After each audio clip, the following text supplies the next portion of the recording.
Okay, last class में हम लोगों ने पॉइंट क्या किया था, याद है आप लोगों को? तो साइक्लोट्रॉन कंप्लीट हो गया साइक्लोट्रॉन था। की बात कुछ किया था। तो सिलेक्ट सर वेलोसिटी। साइक्लोट्रॉन के बाद आपने बस बीटाट्रॉन बताया था। बीटाट्रॉन तो नहीं बताया था, बीटाट्रॉन बताया था क्या होता है, बट पूरा नहीं बताया था। सिलेक्ट हाँ सर, उसके बाद कुछ नहीं था। हाँ, वही इसके था। बाद क्वेश्चंस कराए थे हमने, यस यस, ठीक है। तो चलिए का अभी हम बताया लोग था। देखेंगे। हाँ, अगर मैग्नेटिक फील्ड मान लेते हैं परपेंडिकुलर नहीं है उसके वेलोसिटी के, तो क्या होता है, देखिए, if velocity is not perpendicular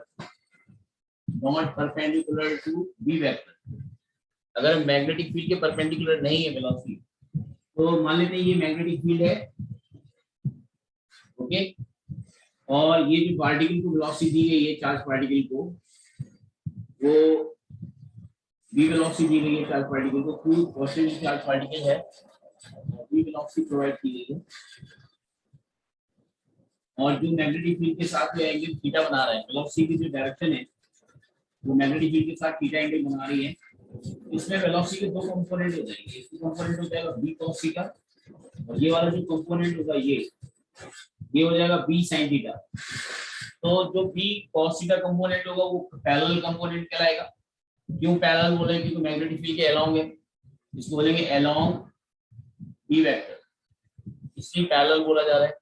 और ये क्या है, परपेंडिकुलर बोला जा रहा है, because perpendicular to magnetic field है, इसलिए बी परपेंडिकुलर बोला जा रहा है। तो इसमें क्या होता है बच्चे कि ये जो पैरेलल कंपोनेंट है इसकी वजह से स्ट्रेट लाइन पाथ होगा, इसके कारण तो मैग्नेटिक फोर्स आएगा नहीं। कोई भी वेलोसिटी जो भी मैग्नेटिक फील्ड के डायरेक्शन में होता है वो फोर्स नहीं लगाता है, यानी magnetic force due to parallel component वो जीरो हो जाएगा magnetic force, but magnetic force क्योंकि परपेंडिकुलर कंपोनेंट के कारण वो जीरो नहीं होगा, और वो सर्कुलर पाथ, ये सर्कुलर पाथ में मूव कराएगा, यानी परपेंडिकुलर कंपोनेंट है that is responsible for moving in circular path. तो ये है, this component will help to particle to moving in circular path. तो ये स्ट्रेट लाइन में मूव करेगा, मूव इन स्ट्रेट लाइन लिख देना है यहाँ पे, मूव इन स्ट्रेट लाइन, इस कंपोनेंट के कारण स्ट्रेट लाइन में मूव करेगा, और इसके कारण क्या होगा, मूव इन सर्कुलर पाथ, मतलब जो बी परपेंडिकुलर है उसके कारण सर्कुलर पाथ में मूव करेगा। तो आप देखोगे इसका जो पाथ होने वाला है वो थोड़ा सा स्प्रिंग टाइप का होने जा रहा है, जिसको हेलिकल पाथ बोलते हैं, इस टाइप का शेप होगा, ठीक है, इसमें भी हेलिकल पाथ, और इस पाथ का नाम लिख लीजिए, हेलिकल पाथ बोलते हैं इसको, helical path. Straight line plus circle combined, straight line plus circle को कंबाइंड मोशन को हम लोग हेलिकल पाथ बोलते हैं, straight line plus circle equal to helical path. और इस हेलिकल पाथ में कुछ चीजें होती है वो समझना जरूरी है, जैसे कि इसके सेंटर से इसके सेंटर, दो लगातार सर्किल के सेंटर के बीच की जो डिस्टेंस होती है उसको पिच कहते हैं। तो कुछ टर्म्स हैं वो मैं बता देता हूँ आपको, पिच क्या होता है। तो pitch, distance move along magnetic field along B vector between two concentric circles, concentric नहीं कह सकते, सेंटर अलग अलग है, between two consecutive circles, तो consecutive circles के बीच की जो डिस्टेंस उसको पिच कहते हैं।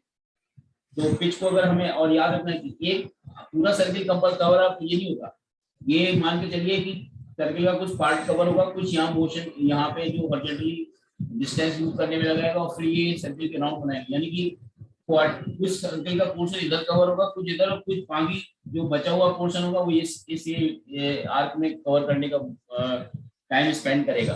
तो टोटल टाइम जो लगेगा यहाँ से लेके यहाँ तक पहुंचने के लिए पूरा एक कंप्लीट राउंड, वो टाइम पीरियड टी रहेगा, वो टाइम पीरियड कांस्टेंट रहता है। अभी हम बता देंगे टाइम पीरियड की वैल्यू 2πm/क्यूब ही आएगी, ये चेंज नहीं होती, ये क्यों नहीं चेंज होती है अभी हम देख लेते हैं। तो पिच निकालने के लिए क्या करना पड़ेगा, बी पैरेलल को हम लोग टाइम पीरियड से मल्टीप्लाई करेंगे, ये जो बी पैरेलल होगी ये वाली बी cos थीटा, उसको टाइम पीरियड से मल्टीप्लाई करेंगे तो हमारा पिच आ जाएगा। तो बी पैरेलल कितना है, बी cos थीटा, और टाइम पीरियड कितना है 2 पाई m अपॉन क्यूबी, तो यहां से आपका पिच आ जाएगा। तो पिच को स्पेशली अब थोड़ा साफ साफ लिख लीजिए, पिच की वैल्यू क्या हो जाएगी, d cos थीटा इंटू 2 पाई m अपॉन क्यूबी, ये पिच कहलाएगी। टाइम पीरियड की वैल्यू 2 पाई m अपॉन क्यूबी क्यों होगी, जरा देख लेते हैं। इसमें जो रेडियस बनेगी सर्कुलर पाथ की, ये हटा देता हूँ। सर्कुलर पाथ की जो रेडियस बनेगी वो क्या बनेगी, देखिए अगर रेडियस निकालेंगे तो रेडियस बन रहा है, ये वाला जो रेडियस बन रहा है, ये सर्कुलर पाथ का जो रेडियस बन रहा है ये आर, ये बन जाएगा आपका M B perpendicular upon Q. याद रखना रेडियस निकालने के लिए बी परपेंडिकुलर कंपोनेंट यूज करेंगे, ना कि पैरेलल कंपोनेंट।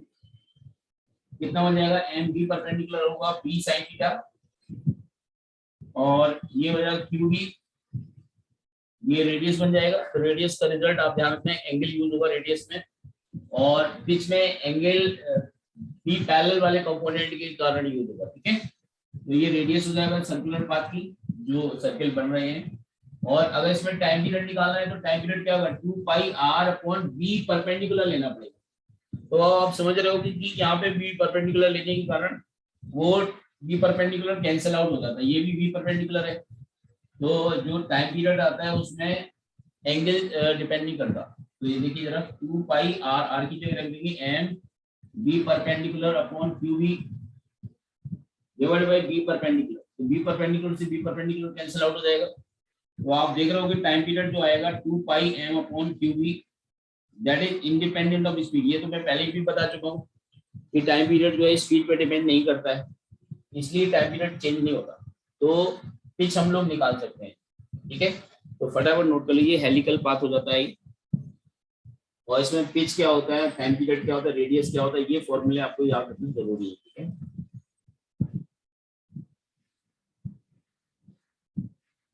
ओके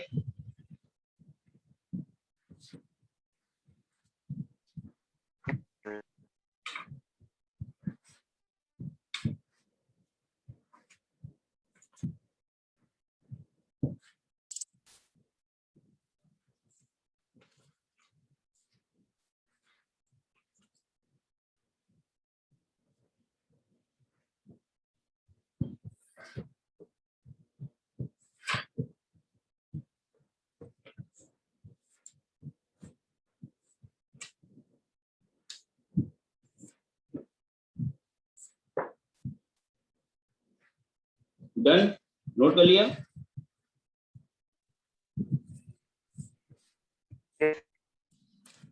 ओके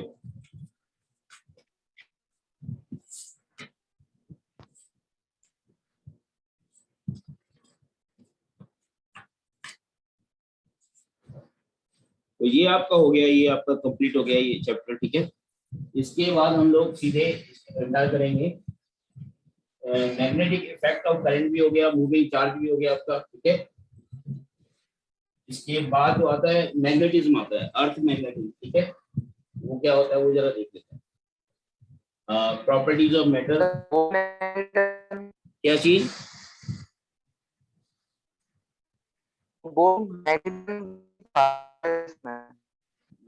क्या आवाज नहीं आ रही, क्या बोल रहे हो।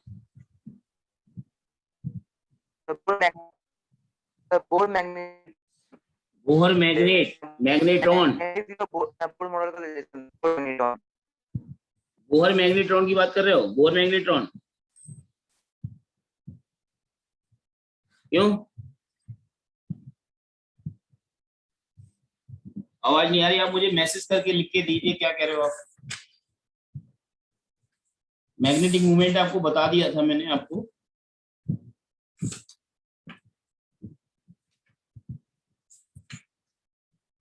आप मुझे मैसेज लिख के बताइए।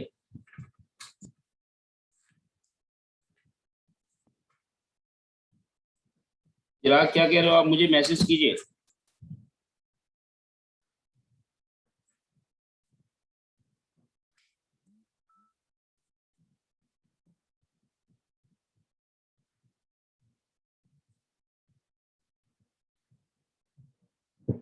अच्छा बोहर मैग्नेट्रॉन की बात कर रहे हो, तो यार मैग्नेटिक मूवमेंट बता दिया था। बोहर मैग्नेट्रॉन होता क्या है, ये बोअर मैग्नेट्रॉन चलो नोट कर लो, ऐसी कोई बड़ी बात नहीं है, मैग्नेटिक मूवमेंट का ही तो पार्ट है, मैग्नेटिक मूवमेंट ही तो होता है, उसी को बोअर मैग्नेट्रॉन बोल देते हैं, लिख लीजिए बोहर मैग्नेट्रॉन। ये हालांकि आप देखोगे उसपे आगे जाके हम लोग एटॉमिक स्ट्रक्चर वगैरह पढ़ाएंगे, उसमें ये चीज यूज होती है, बट इतना इंपॉर्टेंट इसके लिए नहीं है। फिलहाल देख लीजिए आप बोहर मैग्नेट्रॉन होता क्या है, कि आपको पता है कि जो अकॉर्डिंग टू बोहर मॉडल क्या होता है, न्यूक्लियस क्या होता है, positively charge part, positively charge होता है, और उसके अराउंड क्या होता है, इलेक्ट्रॉन्स रिवॉल्व कर रहे होते हैं डेफिनेट ऑर्बिट्स में, अलग अलग ऑर्बिट्स में इलेक्ट्रॉन रिवॉल्व कर रहे होते हैं। तो हाइड्रोजन लाइक एटम होता है ये, hydrogen like for hydrogen like atom, H like atom के लिए यूज करते हैं, H like atom. H like atom का मतलब होता है जिसका Z1 जेड इलेक्ट्रॉन्स सिंगल हो, सिंगल इलेक्ट्रॉन स्पेसी को एच लाइक एटम बोलते हैं, इलेक्ट्रॉन 1 होना चाहिए सिंगली, ठीक है। जैसे हाइड्रोजन हो गया, लिथियम 2+ हो गया, बेरिलियम 3+ हो गया, सोडियम कितना हो गया, सोडियम 10+ हो गया, ठीक है। इस तरह के जो एटम्स होते हैं वो हाइड्रोजन लाइक एटम होते हैं। तो जैसे इलेक्ट्रॉन जो है वो किसी nth ऑर्बिट में रिवॉल्व कर रहा है, इसकी स्पीड क्या है, वीएल, स्पीड वगैरह जो है वहां निकाली जाती है मैग्नेटिक उसमें एटॉमिक स्ट्रक्चर में निकाल के बताई जाती है। तो इलेक्ट्रॉन जब घूम रहा होता है तो इसके इक्विवेलेंट करंट बनती है, तो करंट तो मैं बता रखा है आपको, करंट कैसे बनती है, चार्ज मल्टीप्लाइड बाई फ्रीक्वेंसी। तो इलेक्ट्रॉन जिस बोहर ऑर्बिट में घूम रहा होता है उसकी वजह से उसका जो मैग्नेटिक मूवमेंट होता है, जब करंट इससे आ जाएगी तो मैग्नेटिक मूवमेंट क्या होता है, आई इंटू ए, करंट इंटू एरिया, इसी को बोहर मैग्नेट्रॉन बोलते हैं। तो कोई नई बात नहीं है बोहर मैग्नेट्रॉन, चिराग आप तो ऐसे पूछ रहे थे बोहर मैग्नेट्रॉन जैसी कोई बहुत बड़ी बात हो गई, तो ये हो गया बोहर मैग्नेट्रॉन। तो लिख लीजिए कि जो भी इलेक्ट्रॉन घूम रहा होता है बोहर ऑर्बिट में, उसका जो मैग्नेटिक मूवमेंट होता है, magnetic dipole moment, that is called Bohr magnetron, ठीक है। अब ग्राउंड स्टेट के लिए निकालना होगा तो ग्राउंड स्टेट के लिए निकाल लेंगे, बस हमें चार्ज तो वैल्यू ली हो गई, और फ्रीक्वेंसी क्या हो जाएगी, फ्रीक्वेंसी हो जाएगी आपका 1 टाइम पीरियड, ये करंट हो गया, और एरिया हो गया pi are square, radius nth orbit की रेडियस लेनी पड़ेगी और टाइम पीरियड लिखना पड़ेगा। तो चार्ज, इसको टाइम पीरियड कैसे लिख सकते हैं, 2 पाई आर अपॉन वी और इंटू पाई आर स्क्वायर, ठीक है। इसको सॉल्व कर लेना, तो जिस ऑर्बिट की बोहर मैग्नेट्रॉन चाहिए उस ऑर्बिट का n रख देना, वेलोसिटी रख देना, ये एक्सप्रेशन वेलोसिटी का और रेडियस का हम आपको बताएंगे बाद में। इसको आप सॉल्व कर सकते हैं, ई बी आर कितना जाएगा, पाई से पाई कट जाएगा, E B R upon 2, E B R upon 2 आ जाएगा, चेक कर लो। ये जो बुलाते हैं इसको बोलते हैं बोहर मैग्नेट्रॉन बोलते हैं, क्लियर है Chirag? Yes sir, yes sir. Velocity and radius जो होता है वो करस्पॉन्डिंग ऑर्बिट की लेनी होती है, वो एक्सप्रेशन क्या होती है वो हम आपको एटॉमिक स्ट्रक्चर में बताएंगे। तो फिलहाल के लिए अब इतना याद रखिए।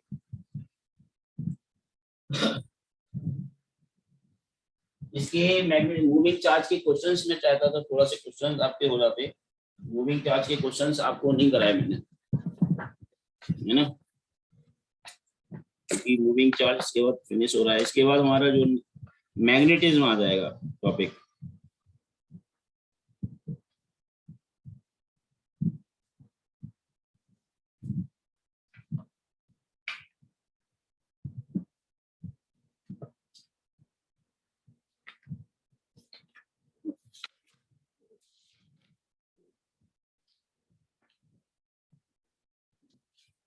एक लिख लीजिए, क्वेश्चन नोट कर लीजिए।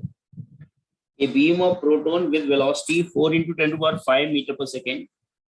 A beam of protons, proton की बीम है मतलब पॉजिटिवली चार्ज है, ऑफ वेलोसिटी 4 into 10⁵ मीटर पर सेकेंड। वेलोसिटी जो दे रखी है 4 into 10⁵ मीटर पर सेकेंड है, प्रोटॉन बीम है जिसकी वेलोसिटी दे रखी है 4 into 10⁵ मीटर पर second, enters in a uniform magnetic field। Magnetic field की जो वैल्यू दे रखी है वो दे रखी है 0.3 tesla, okay, 0.3 tesla at angle of 60 degree, at angle of 60 degree with magnetic field with V vector, मतलब वी वेक्टर के साथ 60 डिग्री का एंगल बना रहे हैं, तो आपको बताना है find the radius of helical path. पहला बताना है रेडियस बताना है ऑफ हेलिकल पाथ, जल्दी से बता दीजिए। सेकंड निकालना है पिच निकालना है, पिच क्या होगी सेकंड पार्ट में। थर्ड में बताना है, चलिए यही दोनों बताइए आप, ठीक है। पिच बता दीजिए और रेडियस बता दीजिए। प्रोटॉन का मास 1.6 10 टू पावर -27 kg लेंगे। 1.6 वैसे तो 1.67 10 टू पावर -27 kg होता है प्रोटॉन का मास। 1.67 into 10 to the power -27 kg। Okay, और चार्ज तो पता ही है आपको क्या होता है, जल्दी से बता दीजिए जरा इसको। इसमें एक क्वेश्चन आया था जेई में, काफी अच्छा क्वेश्चन था वो, मुझे क्वेश्चन मूविंग चार्ज से रिलेटेड था।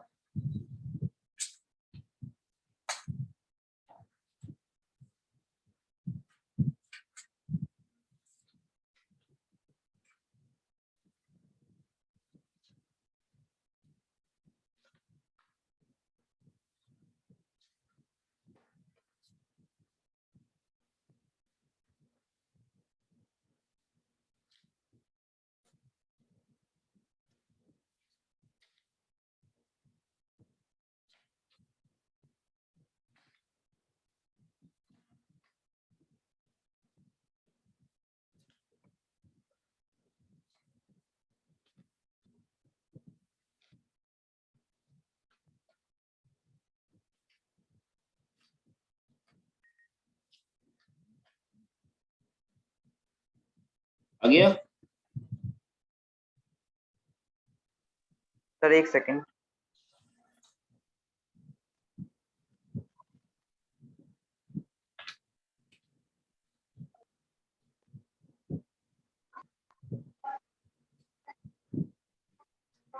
सर रेडियस 1.2 सेंटीमीटर निकलेगी।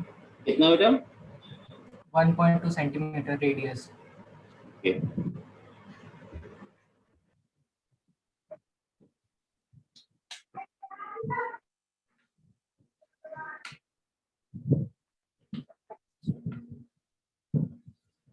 रेडियस आ रहा है 1.2 10 टू द पावर कितना? 10 to the power -2। 1.2 10 to the power आ रहा है -2 ना? Yes sir. -2, ठीक है, ठीक है। और पिच बता दीजिए।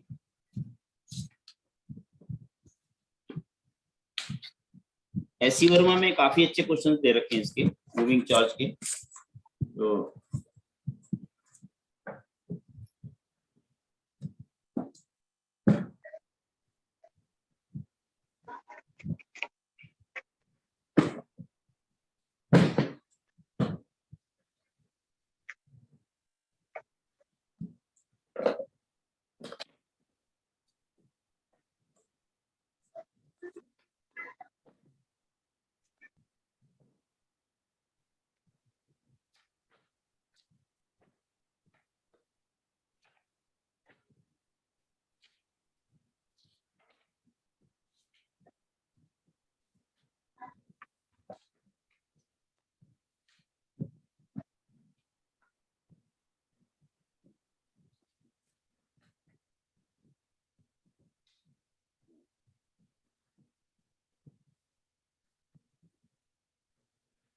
जैसे ये क्वेश्चन है, ये क्वेश्चन नोट कर लीजिए, अच्छा क्वेश्चन है ये। पॉजिटिव चार्ज की यूज मूविंग, ये तो पिच आ जाएगा, वो फॉर्मूला लगा देंगे पिच का, कर लेंगे आप लोग। ये क्वेश्चन नोट कर लीजिए, अच्छा है।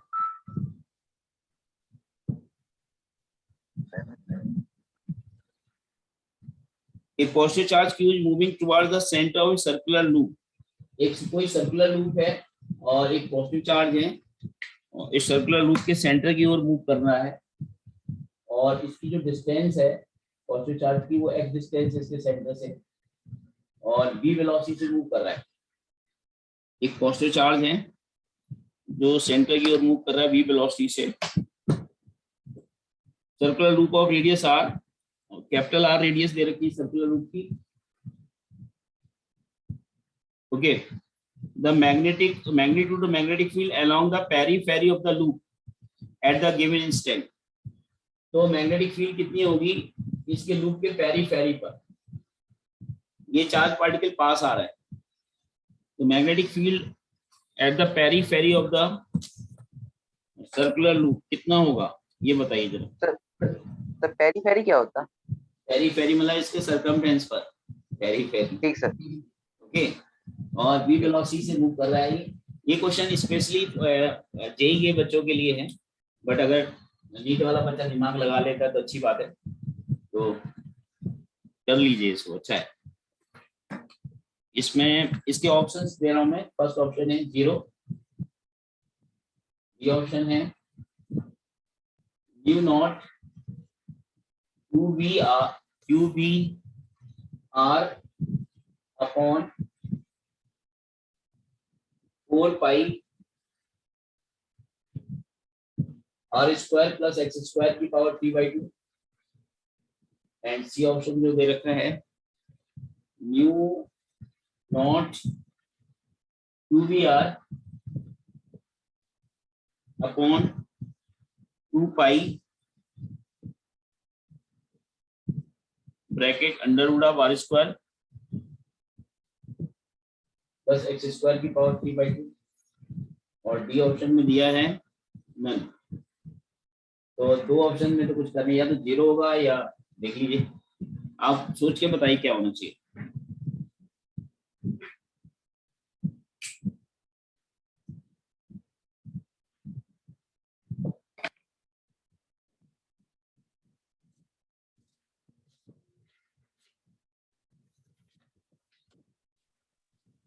तो में कोई क्वेश्चन और भी और क्वेश्चन फिर क्वेश्चन बता दीजिए।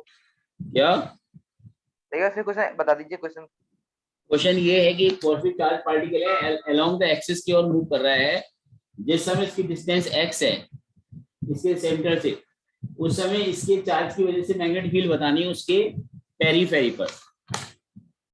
क्वेश्चन ये आया समझ? Yes sir.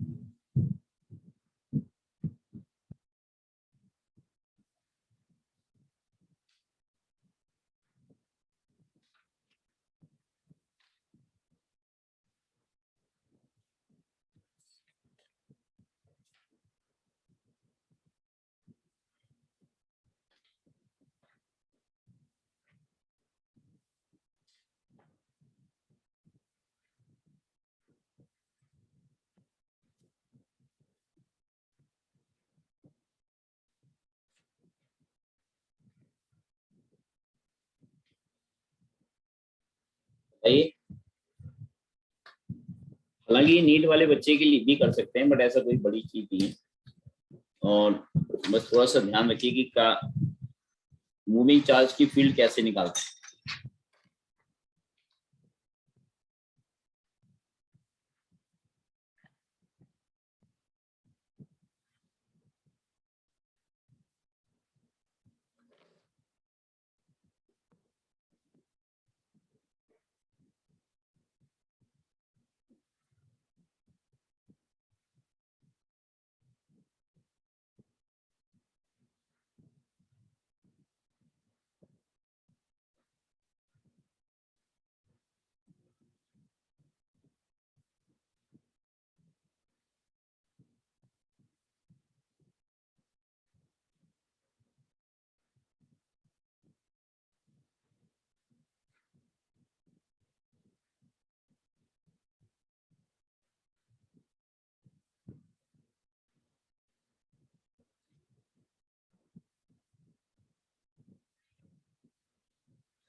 बताइए चिराग, इतना टाइम क्यों लग रहा है?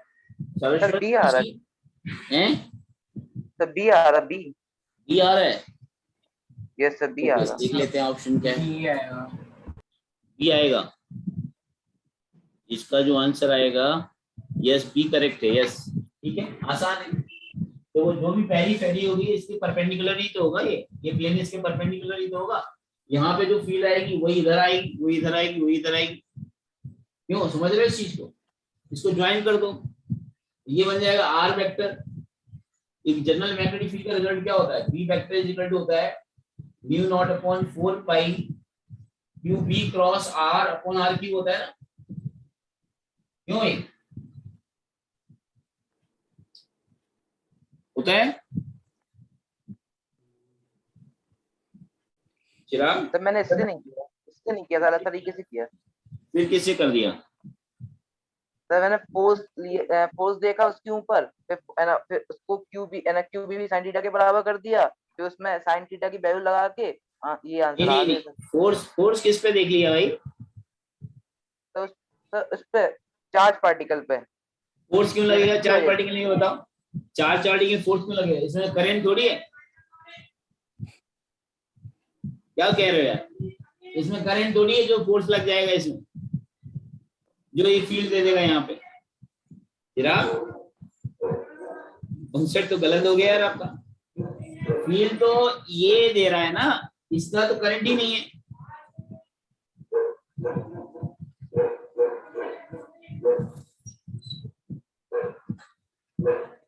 नहीं।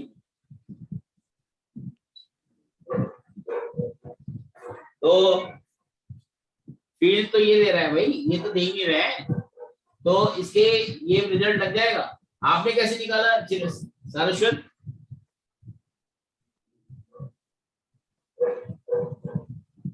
देखो ये चीज जानना जरूरी था। जैसे चिराग ने बड़े कॉन्फिडेंस के साथ बोला कि मैंने दूसरे तरीके से निकाला, तो मैं एकदम, मुझे भी एकदम वैसा लगा कि आपने कौन सा एक नया तरीका निकाल दिया, लेकिन वो तो गलत है यार चिराग।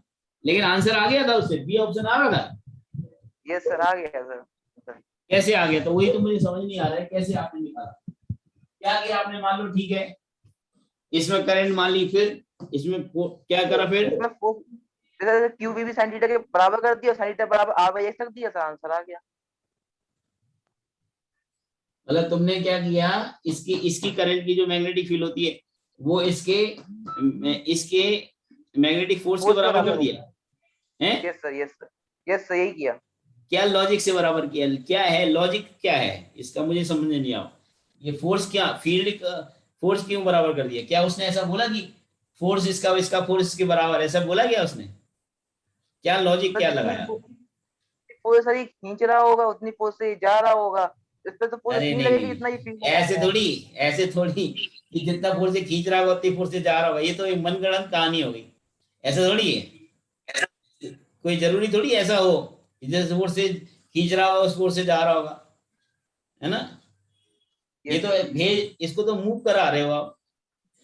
ऐसे नहीं कि वो चलेगा नहीं, मजा नहीं आया, वो ऐसा नहीं होना चाहिए। ठीक है, तो जो सही में है वो तरीका ये है। देखो ये होता है, कोई भी मूविंग चार्ज की फील्ड होती है ये, तो v naught upon 4 pi Q B, ये तो हो गया। v क्रॉस बी, इनके बीच में एंगल, ये जो थीटा एंगल होगा इससे ऊपर का क्रॉस प्रोडक्ट साइन के रूप में आएगा। v naught upon 4 pi Q B R sine theta upon R Q, तो एक आर से आर स्क्वायर कट जाएगा, कितना आएगा? Mu naught upon 4 pi Q B sine theta upon R square. R की वैल्यू पुट कर सकते हो, आर की वैल्यू क्या बन जाएगी? अंडरवुड ऑफ मोड आर की value under root of R square plus X square. Okay, और फिर क्यू यहाँ पे क्या क्या क्या दे रखा है? स्क्वायर है, स्क्वायर पुट कर दीजिए, साइन थीटा की वैल्यू भी पुट करनी पड़ेगी। V naught upon 4 pi Q B sine theta की वैल्यू क्या बन जाएगी? Value capital R upon hypotenuse, तो capital R upon hypotenuse small r का होल क्यूब बन जाएगा, स्मॉल आर की जगह ये पुट कर दो, तो आपके पास रिजल्ट आ जाएगा mu naught Q B R upon 4 pi are square plus X square की पावर 3/2। तो ये ऐसे रिजल्ट आएगा। सरस्वत तुमने नहीं बताया कैसे किया? सर सरस्वत ऐसे ही किया था मैंने भी, जैसे आपने किया। हाँ ऐसे ही, यही सही भी है। वो तो गलत हो गया, वो तो कॉन्सेप्ट ही गलत है। आ गया तुक्के से वो बात अलग है, लेकिन वो सही नहीं है। एक क्वेश्चन और भी अच्छा इंटरेस्टिंग क्वेश्चन है, इसी टाइप का नोट कर लीजिए। Uniform charge ring of radius R, note down, uniform charge ring of radius R is rotated. ये सारे क्वेश्चन अच्छे हैं, तो ये देख लीजिए नेक्स्ट क्वेश्चन की।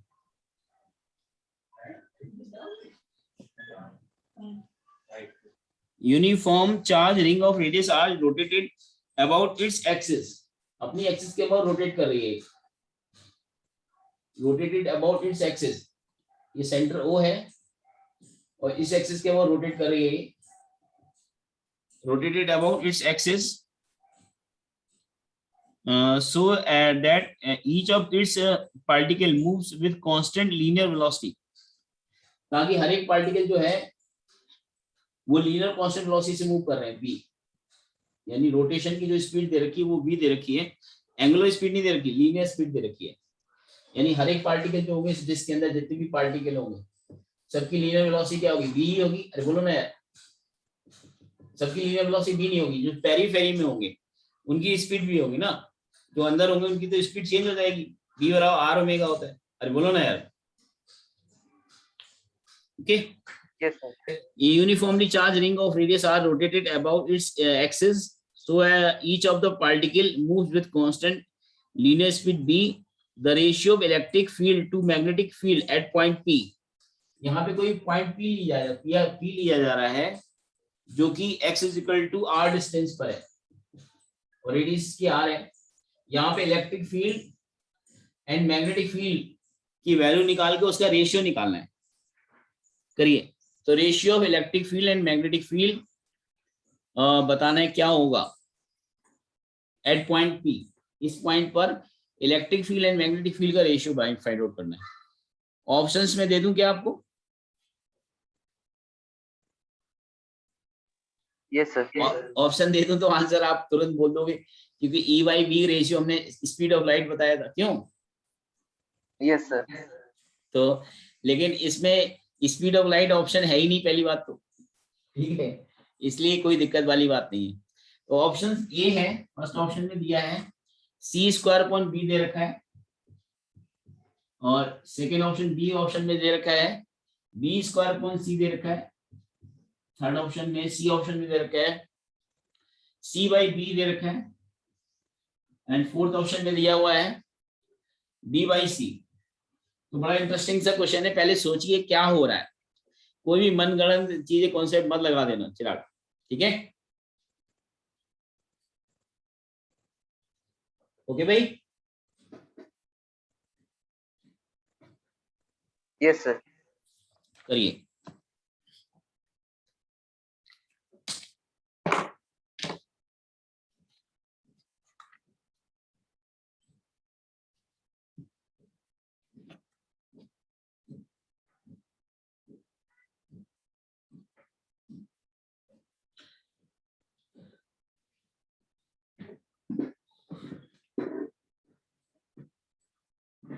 बाकी बच्चों को क्वेश्चन समझ आया? अलीशा आपको आया समझ? अलीशा, आशी, यस सर। क्वेश्चन तो समझ आ गया होगा, लेकिन करना क्या है ये समझ में नहीं आ रहा होगा, क्यों Alisha? Yes sir. Okay, and Yashvardhan आपको? यशवर्धन क्लास में नहीं है? No sir. ओके, एक्चुअली ये बैच जो है वो 12th के बच्चों के लिए था अलीशा, जो 12th के हमारे बच्चे हैं उनके लिए है। आज आरुषि की कुछ तबीयत खराब है, उसका मैसेज आ रखा है।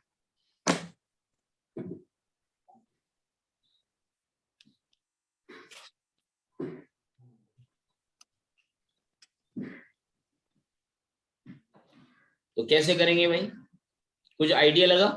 सरस्वत, सिराग, आशी, क्या आइडिया लगा बताना हमें भी। कहीं आप लगाने से पहले एक बार मुझे बता दो, आपकी मेहनत बर्बाद ना चली जाए। Sir, m by l equal to q by 2m. क्या m by l equal to q by 2m होता है, तो उसमें l को सेट भेज देंगे तो m की वैल्यू निकल आएगी। अच्छा, m की वैल्यू निकल आएगी, फिर हम बी की वैल्यू निकाल ही सकते हैं, रोटेट कर रहा है तो मैग्नेटिक फील्ड प्रोड्यूस करेगा, तो उससे बी की वैल्यू निकाल लेंगे और दोनों का रेशियो निकालेंगे फिर।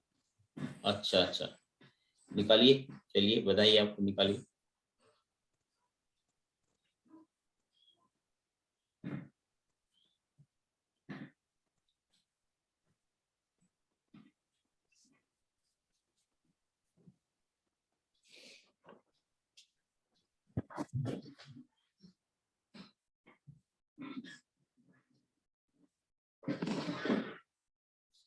जो बी स्पीड दे रखी है ना, वो इसके पेरीफेरी की स्पीड दे रखी है। जो भी पार्टिकल्स इसके हैं, रिंग है ना, ये डिस्क का रिंग था, उसमें रिंग बोला डिस्क बोला,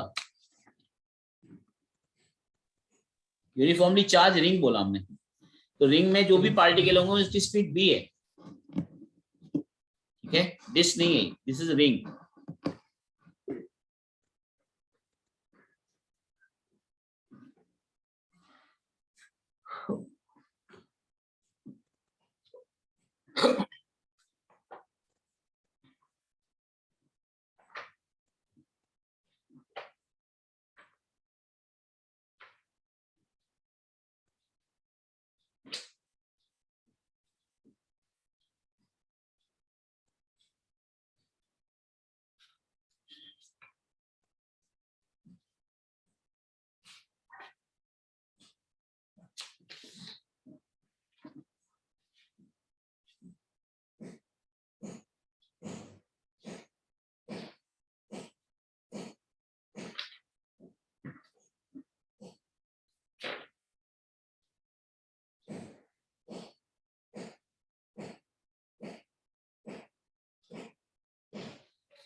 देखें क्या सरस्वत, आप क्या कर रहे हो? आशी,